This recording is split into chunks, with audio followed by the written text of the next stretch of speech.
Support for Digging Deeper comes from the Penn State Alumni Association, connecting alumni to the university and to each other. The Alumni Association is powered by pride. Learn more at alumni.psu.edu. The Penn State Bookstore, now in an expanded location in the Hub Robeson Center, improving the student experience at Penn State with philanthropic support for student causes throughout the university. And from viewers like you, thank you.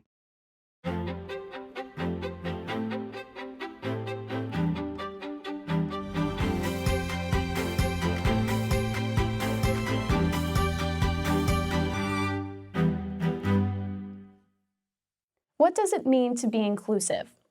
Organizations and universities have long strived for diversity, but many are beginning to understand that simply recruiting individuals from a variety of backgrounds is not enough.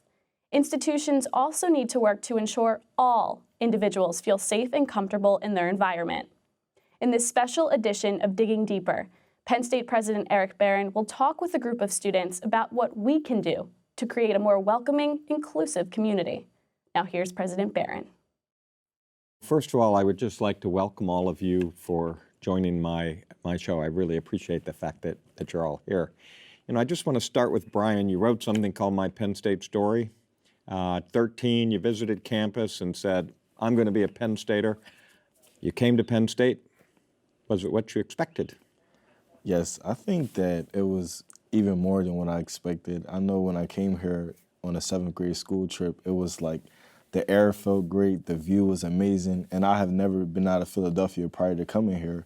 So when I came to Penn State, like it was this journey, like it was a 3-hour ride from Philadelphia, and when I got here, just seeing so many happy people and I was like, I had to come here, and I told my friends in high school that no matter how my SAT scores were, no matter how I performed grades-wise, I was going to Penn State no matter what. And ever since I've been here, you know, I've had a wonderful experience, and I've really found my identity here, so. It's good. So how about everybody else? You transitioned from high school. It's what you expected. When you looked around at all your fellow students, did you say, yep, okay, I really belong here? What was it like? Cameron, you got to have a thought? I came to Penn State on a prayer, honestly. I didn't know what to expect. I wanted to go to a very small college. I wanted to know every single person in my class and study with everyone too. But when I got to Penn State, what I didn't realize is that, you know, you can make a big school small, but you can't make a small school big, right? Mm-hmm. So Penn State has become a very small school to me. Just being involved with so many different communities here has been way more than I expected. Getting involved with making this campus a better place, I found out that there are a multitude of people, and not just the ones that you think that are doing it. There are people in Thorn, there are people in, you know, every organization on this campus trying to make this campus a better place for each person. So. And Daniel, as a veteran, was it different? It's not the same question at all, is it? Yes, it's a very different question. It looks much different because I had served in the Army for 10 years, and I was injured while I was in Iraq and could not go back to the job that I had before. So I was medically discharged and at home collecting disability, and got myself into some negative patterns. And through getting help and recovery, I was approached by somebody that said, hey, you live in Happy Valley and State College, why don't you think about going to Penn State? So I applied, and I remember being filled with so much pride thinking, okay, I'm gonna go, I'm gonna be a college student. But I had a lot of fear about what that looked like because I was much older. A lot of my fellow veterans were going back online. World Campus is a huge tool to them. They really enjoy that experience. But I figured I'll give it a try. And I got up here, and at first I had felt very isolated, alone. I looked around, and everyone looked much younger than me. But then I actually was approached by a student mentor in the Veterans Office. And by her approaching me and getting to know me, and it really made me start to feel belonged. Big difference. And then I came across, I just want to add this, the collegiate recovery community that's here on campus. Is impressive. I immediately, once I the recovery community reached out to me and let me know that there was a safe place for me on campus, a place to go study, to grab a cup of coffee, and to be with fellow students in recovery, my world opened up. I'm now an active member that advocate for that community. I'm active in the veteran community because if I have a rough day, I have this place on campus that I can go, that people understand my journey. So, thank you. Rabiatu? For me, it's a very mixed experience. Penn State, I didn't really come with any expectations. I just came, said I want to get a degree. And the year that I came to school, 2014, here was right after Michael Brown was killed by Darren Wilson, murdered by Darren Wilson. And that was right, and during my first semester of my freshman year, there was a Baltimore situation that was going on, very high tensions.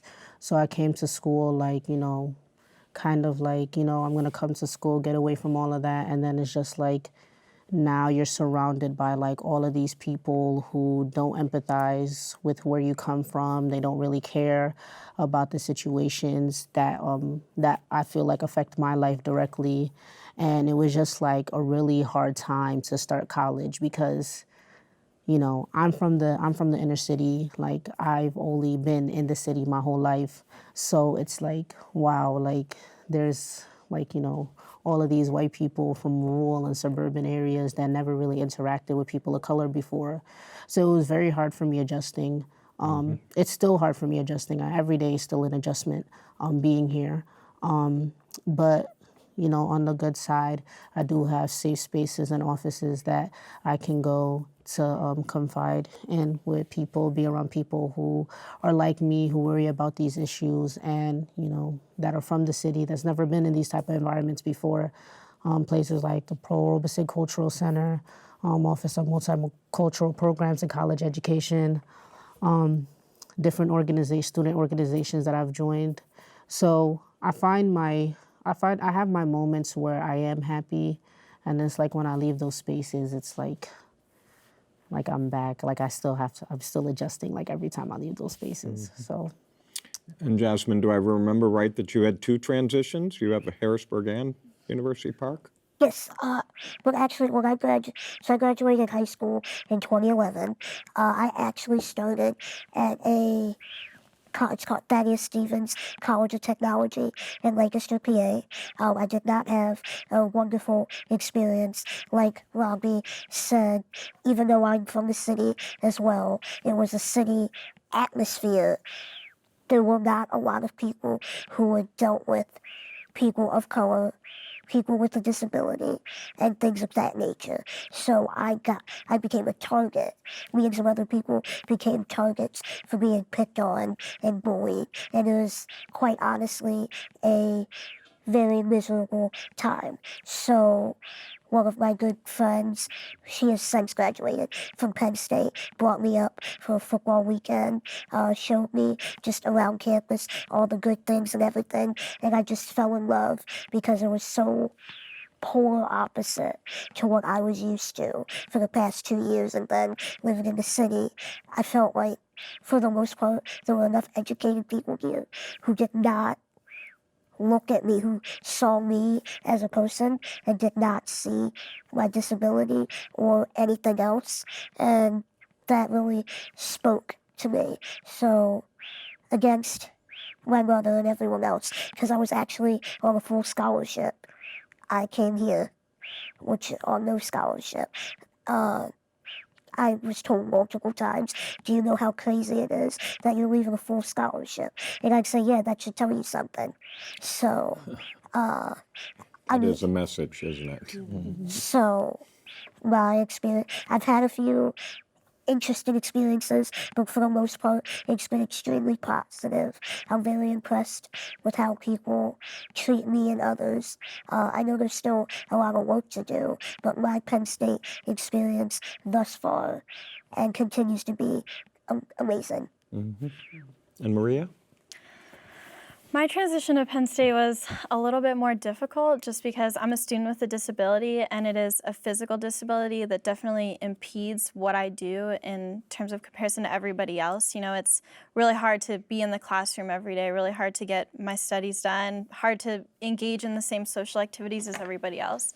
And my first semester, I didn't know if I was going to make it to the end just because I was so sick, and I felt like there was a lack of resources in what I needed to be successful as a student with a disability here. But once I recognized that there was that lack of resources, my first instinct was, you know, if there's something that I need that's not there, it's my responsibility to create it. So it was challenging, but I feel like I approached it with a sense of optimism that, you know, it was going to be okay as long as I tried.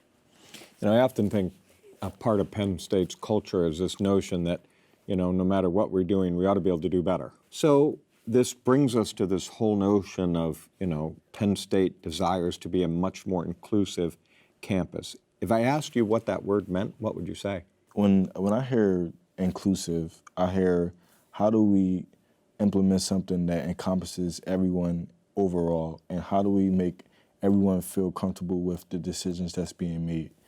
And I heard a quote one time. It said, diversity is inviting all of us to the table. Inclusive is having all of us have a say in what's going on. You know, and I think that as we look at inclusivity at Penn State, for example, is how do we make every student have a greater experience, and how do we let them know that their voice is being heard or their concerns are being addressed? I think one thing, especially with inclusion, is you can't be inclusive until you're educated. So one question I always get a lot is, do you think that Penn State is open to students who have disabilities? And I say no, just because I don't think Penn State is yet entirely aware of the student disability population on campus. So I think until we're educated about certain issues, we can't be fully inclusive without a sense of understanding. I was going to say really quick, along with Maria and the disability, I 100% agree that Penn State is not ready, in a sense that there's a lot of work to be done. But I was also raised on the values that maybe, and this is because it's more of a physical thing and uses this internal, the way you present yourself is, I guess, it's obvious that I'm in a chair and everything, but if you act like nothing's wrong, for the most part, people will not assume that anything, they may come to you, like, in their mind with all these preconceived notions of what they think you are, but if I act like this isn't here, then after a few minutes, they do the same thing, if that makes sense. So I don't know how we can do that, but I think it also comes in that we need to make it so it's not a big deal. So it's like really not like nonchalant in a way. Thank you for sharing that. I believe that this in itself is a start. We are getting to know each other. We're hearing each other's stories. I don't presume to have the answer to a very difficult question, but I know that even meeting Brian and meeting Robbie and meeting Jazz, these people, I'm hearing their stories, and I believe we need to reach out to each other and meet each other where we're at and share our stories and our experiences. And I believe that the culture of Penn State has an opportunity to grow here with this initiative, and that it has to start from the faculty and the staff down. And sometimes I am a little heartbroken to see that some of the academic advisors aren't fully on board. They are not aware of veteran issues all the time. And I would love to see, as part of an inclusivity initiative, that training and message be carried to the staff at Penn State, because us here as students, we are making an effort to get to know each other and share our stories and bridge our worlds. But that needs to happen from the top down, I believe. People do come with preconceived notions, but I do have the sort of sense that everyone who is here as a student earned the right to be here. And so that means, in my mind, they deserve to have the same kind of experience, the one they want, that furthers their education and allows them to be successful. So another thing that I heard from you in more than one conversation was this notion where you're talking about safe zones or places where I feel comfortable or where I have a sense of community. And so we have these on campus. I think you could probably begin to talk about some, the Paul Robeson Center perhaps, or the Multicultural Center, or the LGBTQ area. How important are those to feeling that you belong? Absolutely important. They're honestly what keeps students here, like at school, enrolled. Just being able to go into like the PRCC, Paul Robeson Cultural Center, and just like, it's just like you don't know what you're gonna get that day. Like, it could be some intellectual debate going on, and then sometimes they're just talking about TV or music or the new album that's out. The staff there do a lot of work to make sure that everybody is included and everybody feels comfortable. And just not even in that office, and the another office that I go to frequently is Office on Multicultural Programs and College Education. The staff in there do incredible work to make sure that we are good. Like, I remember one time, Mr. Gary Abdullah, there was like a bomb threat in West last year, and he like called all of the students like that are always there right away, was like, are all of you okay? Like, do you need anything? Like, just and Dean Schmidt, just the work that she does to make sure that everybody is, everybody can can keep on attending school here. Those spaces are just like, you cannot explain with words how important and how imperative they are to a lot of students who feel marginalized, like for them staying here. Yeah. I think, like, touching on what Robbie said, you can definitely feel that they really care about us as students. And I think the relationship is not predicated upon a conflict that has occurred.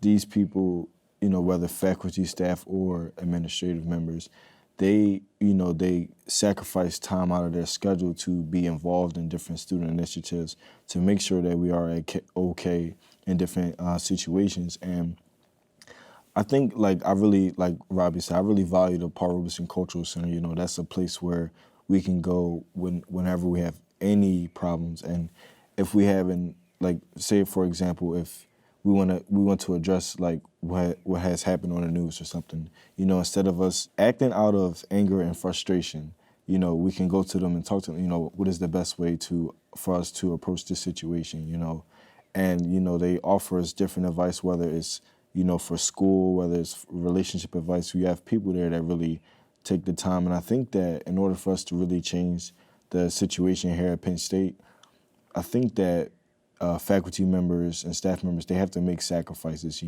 Student organizations, we meet after 5 p.m. And if faculty and staff are a part of this idea that we want to create a better environment for Penn State as a collective, then they have to. After 5 p.m., you may have to some other things you have to do after 5 p.m. But if you really want to change the situation and hear what the students are going through, you have to attend our meetings, because we are open to, having faculty and staff members there. It's just only the ones that really care about us, they're the ones who actually come, and they advocated for us in every different facet of Penn State.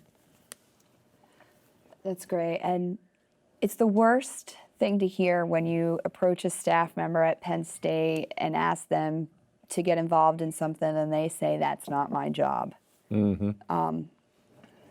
So when I think about the Office of Veteran Affairs, I think up there we have people doing tremendous things, but there is no area on Penn State campus that is for veterans to go to. I'm so I am a student sponsor, and I have contact with my veterans weekly, And it's a concern I hear come up again and again is, how come we can't get a printer or a computer or a coffee lounge? There's a room that we've been told that we can use, but it looks like a dentist office. I've personally been able to be supported in the recovery community, but there's plenty of veterans that are in the library or looking for places to go. And right now we, as a veteran community, don't have that space. So in a sense, you were describing the safe spaces you felt as being the other veterans, not a place that you could... My safe space are the people, are the relationships and the friendships that I'm building here, the chance to get coffee or just to speak with somebody, but I don't actually have a place on campus to go. To go off what you said, I agree 100%. I've never been one of those because I fit in so many cultural areas, like being female, disabled, African American, and openly gay. I fit in all of these categories, but I guess I've never really believed in sticking with one group. I'm a very outgoing person. I'm the person on the bus who'll say, "Hi, how are you?" randomly, and usually they roll their eyes and walk away, which I'm okay with. And I feel like if a space isn't there, we can create it. It doesn't have to necessarily be a space on campus, but like getting to know people, maybe hanging out, setting up a place once a week or something to hang out.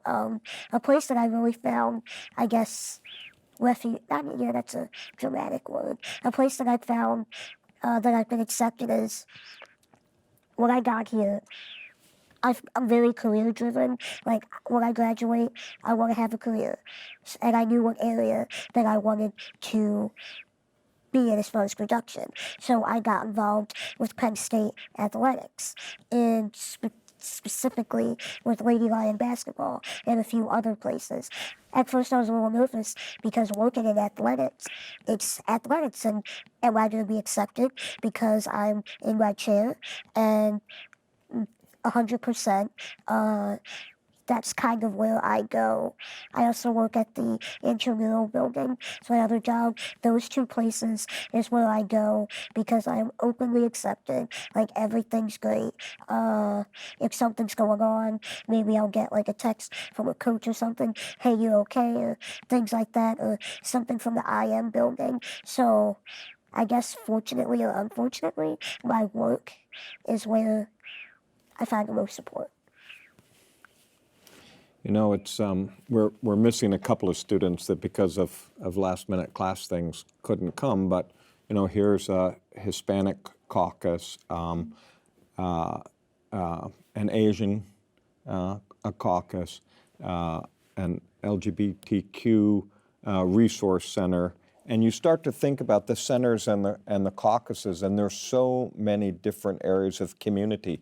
So if you were to pick a couple that were particularly important to you, what spaces, what would they be? Spaces or groups, what would they be? I think those groups need to be created. I don't know about any of your experiences yet, but those spaces do need to be created where there are just a vast diversity of people, you know, ethnic diversity in one place.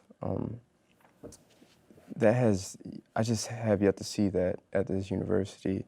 Crossing those spaces is what right, you're talking about. Right. Like you're following up on what Jasmine has said, really. Everyone being in one place and very diverse. Well, my committee, I'm part of the MLK Commemoration Committee, and our executive board is extremely mixed.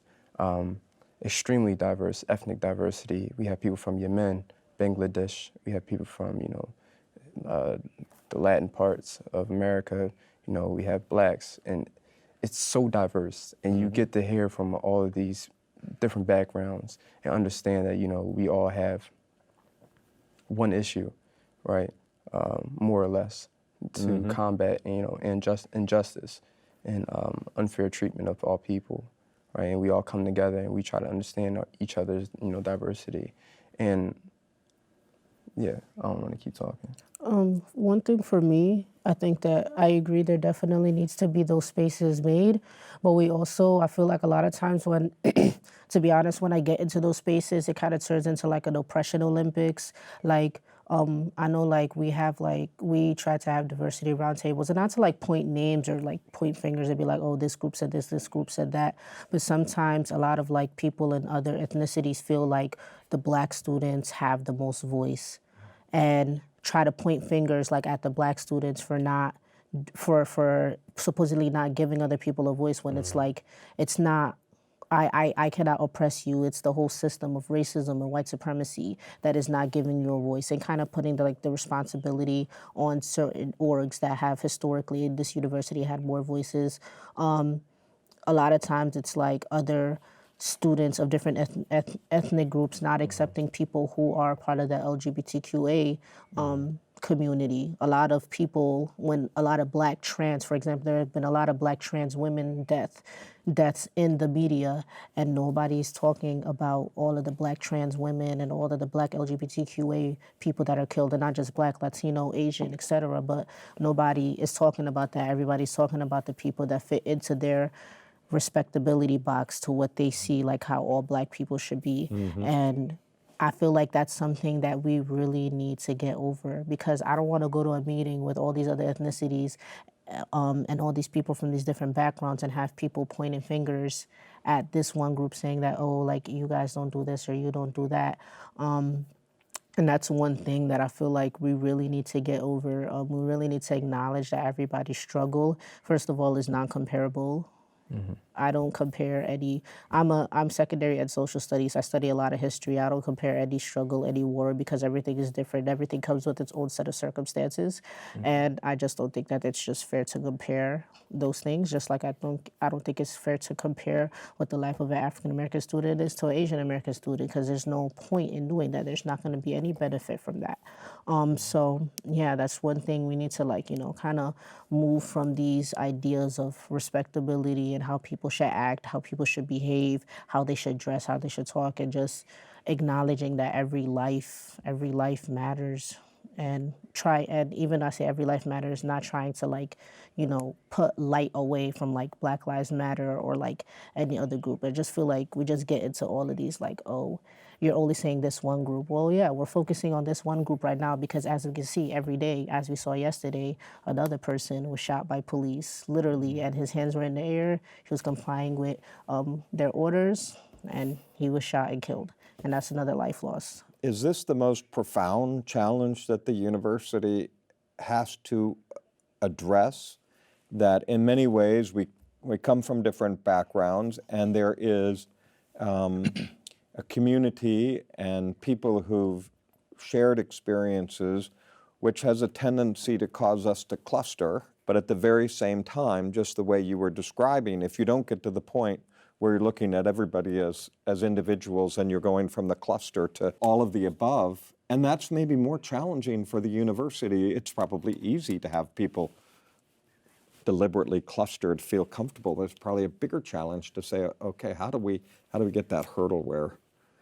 Yeah, and then also acknowledging that I like what I'm speaking from like a Black woman, Muslim, African perspective, and not every space is meant for you. Like if they have that's why they have the safe spaces and the safe zones for people to talk about like different issues that pertain to them. Like not every space is meant for you, and recognizing that, but also recognizing that when we make the space for all of us to come together, when we all come together, it shouldn't be pointing fingers at who is this and who is that and saying that, oh, your movement is excluding me. Well, maybe, we have to, I only know what to fight. I can only fight for what I know, like by experience. I don't know your experience. But if you want to have a protest and if you want to have some type of demonstration and you invite me to be in that space, I will be there if you tell me to. But instead of pointing fingers at this group and that group doing this and that, it's just not beneficial. Yeah. I think Yeah, go ahead, go off Joshua. of what Robbie said, and you talk about the clusters and everything. Just a quick thing I wanted to bring up, which kind of really upset me. I live in a very diverse household, like here at Penn State. I live with another individual who's black. I live with a Chinese person and someone who is Caucasian. And we actually get along for the most part really well. But my Asian roommate, her name's Young, she was telling me she's a senior now. What she told me was that it's her first time in America was her freshman year of college, and she said it's easier to put yourself with other Chinese people because she didn't know English. She didn't know anything. And it was just a lot easier for her to make the transition to become more outspoken and speak English and everything because she stayed specifically with other Chinese people until she was able to learn English. But one thing she told me to go along with what I think needs work is she told me when she was a freshman here, she took, I guess, whatever English class most freshmen take, and she wrote a paper, and she told me, or us at the table, that her professor said that there's no way you could have written this because this is, I guess, not perfect English, but this is really well written, and you just came to this country. There's no way you did this. And tried to fail her, and I guess say that she plagiarized or copied from somewhere else, because in this professor's mind, there's no way she could have done well. And she did do well, and she was able to fight that, but things like that example, that story that she told me, like I'm never, and kind of like what Rodney said, I'm never going to experience that because I do speak English. I have been born and raised in America, and I think it's really unfortunate to hear that professors and just people in general are like that. I don't think she deserved to have gotten a failing grade because of her background. Yeah, I think that speaks directly to how inclusive are we being, when we have, like in that scenario where this woman, you said she was from China, correct? Yes. How can we be more inclusive so we don't have this scenario where this Chinese student feels isolated to the whole collective community because they may not speak English, or they may only think that they can associate with Chinese people, So I think it's a direct correlation between inclusiveness and as well as being feeling accepted or feeling that you have an environment where you do belong. Is it different if it's hidden? Yes. I actually do have a positive experience based on what the comment you said about students clustering and how to overcome that barrier. So I founded a student organization here. It's called WINGS. It's a fellowship club and mentorship program for students with disabilities. And initially it was only students with disabilities were in the club, but we made the decision after a year of being in existence to open it up to student disability advocates. So the mentorship program is just for students with disabilities, but the social club aspect includes students who don't have disabilities but are interested in disability issues and want to advocate for those students. And I think it's been an extremely positive change that has been made because these students who don't have disabilities are learning about issues, and they're learning how to positively interact and ask the right questions and respond in the right ways. And it's been tremendous in terms of, number one, our growth, but number two, the impact that it's having with our community. That was an interesting conversation. I always learn more and more and more, and I hope I never stop learning. But let's, in all that learning, think about words for a minute, and the power of words. And I think it'd be great to start in a really positive way with someone who's part of a group that won first place in a contest. Maybe, Robbie, you would describe that a little bit and what the word words mean and how it is you go about getting recognized for it. Well, words represents writers organized to represent diverse stories, and we meet every Tuesday at 8 p.m. in Osmond. And Words is such a amazing organization because it is one of those few places where like you can interact with people from everywhere. And the funny thing is like they're artists. Everyone's like well, not everybody that comes like necessarily is a poet, but like they share some type of, art form, like in terms of writing, music, poems, short stories. Last year, I had the opportunity to represent Words at CUPSI, which is a national collegiate poetry slam, and we placed, I think, like within top 30 of like 67, almost 70 schools, and that was our first year going, and it was a lot of hard work, but it was so much fun meeting different people. And Words for Penn State is it's just an amazing way for people to hear about these issues in an artistic form. And, obviously, as we know, art has driven a lot of the biggest movements that this country has seen with the civil rights, all the music and the poetry, with Mary Baraka, Nikki Giovanni, Alice Walker, Toni Morrison, all these great literature, people. And yeah, so it's such a cool organization. We perform around campus a lot. I'm on the performance team. I'm trying out again for the CUPSI team. So yeah, it's just like if you come to a meeting, now we have like 90 people in the room. It's very congested. Everybody gets to share their stories. Everybody gets to share their experience. And even though there are some people that share like things that are problematic, that are kind of like traumatic or traumatizing for like other people to hear, but like at the end, we can all discuss it in a way that's like productive and in a way that's going to, be, beneficial and informative for the person. So they come out of it learning more. We also know words can turn quite ugly. We're looking at a collegiate opinion editors getting pounded for a lot of people for just having an opinion about honoring the past or looking forward to the future. We saw in many, many cases when people express their opinions or do something like participate in a die-in or show solidarity for Orlando, that words can become quite ugly, and social media empowers them to seem like they're right next to you. So, and this also brings up a rather fundamental issue for universities, because on the one hand, we have to be protectors of free speech.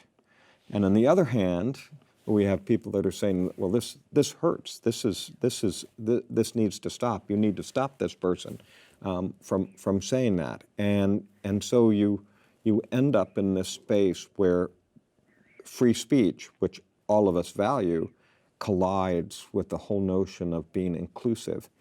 Do we just have to take it on the chin? Do we all just have to get used to people saying hateful things? Is there a way around this particular problem? Right. And when we think about words, we think about communication. And I think that's such a big part of diversity. Like when we talk about diversity, we're really talking about communicating with each other, and inclusivity, talking about communicating with each other, understanding each other. But, communication is 70% nonverbal, and 30% verbal. So it's more what these people don't do as well, the things that they don't stand up for as well. Like Robbie was saying, not participating in someone else's struggle, even though you're not from that same struggle. The inability to understand someone else. And that's where that hateful speech comes from. And yes, hateful speech is a large part of it, but it's not what we see every day.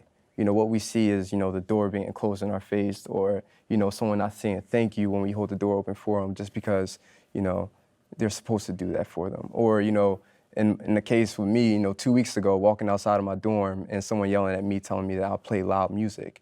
And I'm not even home. First of all, I'm too busy to be home, and I don't play music on top of that. Why did she think that I played music?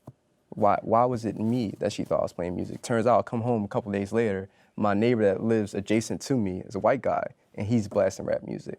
So because it was rap music, and because I'm black, she thought it was me, and she's yelling at me at 11 o'clock in the morning. I'm just trying to get my day started, and she's calling me dramatic and say I blast my music all the time. So, yes, the hateful speech is one part of it, but we don't see that every single day, right? It's really about educating these people and helping them understand how to understand other people first before perceiving something to be wrong, right? Mm-hmm. Or, just because you don't come from that same background, then, it has nothing to do with you and how you think and how you act toward other people. And then incentivizing diversity and inclusivity. We talk about it like it's a handicap to talk about, inclusivity and diversity, like it's something that people just need to do because, we all feel hurt. But when you build upon diversity and inclusivity, you get something like the obelisk, which is outside Old Main, and it's been there since 1896. And it has 281 stones from different places all around the world. That's right on Penn State's campus. That is a monument to symbolize what we are as Penn State. Mm-hmm. And we don't get that, right? We don't get that understanding. We don't have that training. We don't have that education. We don't have those courses that try to teach us, to understand other people. Yeah, to go off of what you were saying, even as much as sad as I say, how the hate speech doesn't bother me anymore, people throwing stereotypes at me, saying I'm loud or ratchet or ghetto, those things don't bother me because I feel like they use those things to make me not be carefree in who I am. I'm from the city. The city is a very loud place. Not saying that everybody from the city is loud, but I'm one of those loud people from the city. And it's just well, I love where I'm from. You're not going to make me ashamed of being who I am. You're not going to make me ashamed of being a practical person because that's what they say, being ghetto, using things that are non-conventional to solve problems. That's not being ghetto. That's practical. But if you don't want to be that, that's on you. I like who I am, and I'm not going to change. And I'm going to be carefree, and I'm going to walk around this campus because I can, and you are just going to be mad about it.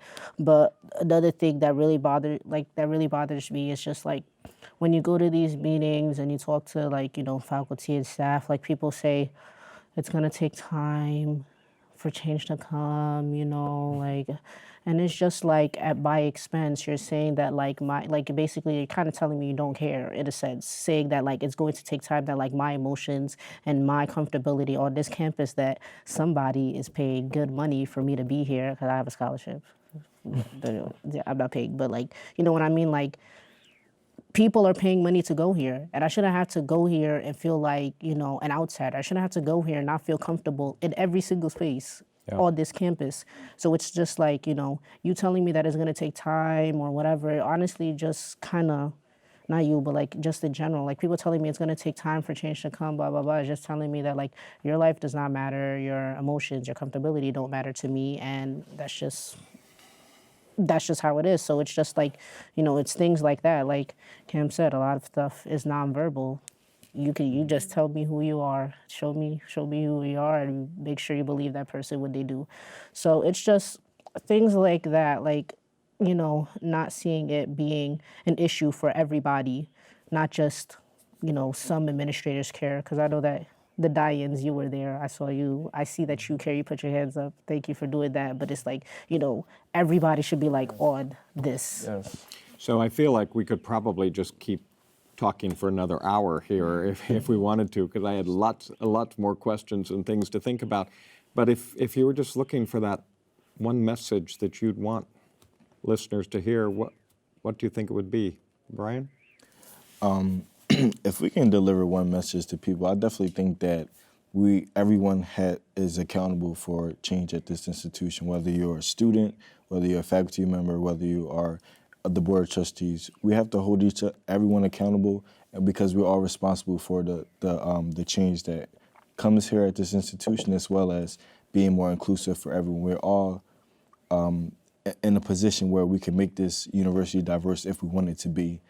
So, much like our campaign that's about to start, we are all in. Well, I thank you so much for joining me, and it was quite an interesting conversation. Thank you so much. Mm-hmm. Thank you. Thank you. On behalf of Penn State President Eric Barron, we'd like to thank our guests. Penn State students Jasmine Brown, Brian Davis, Rabiatu Jello, Cameron Spiller, Maria Walls, and Danielle Joliet. For Digging Deeper, I'm Michelle Wolf. Thanks for joining us. Support for Digging Deeper comes from the Penn State Alumni Association, connecting alumni to the university and to each other. The Alumni Association is powered by pride. Learn more at alumni.psu.edu. The Penn State Bookstore, now in an expanded location in the Hub Robeson Center, improving the student experience at Penn State with philanthropic support for student causes throughout the university. And from viewers like you, thank you.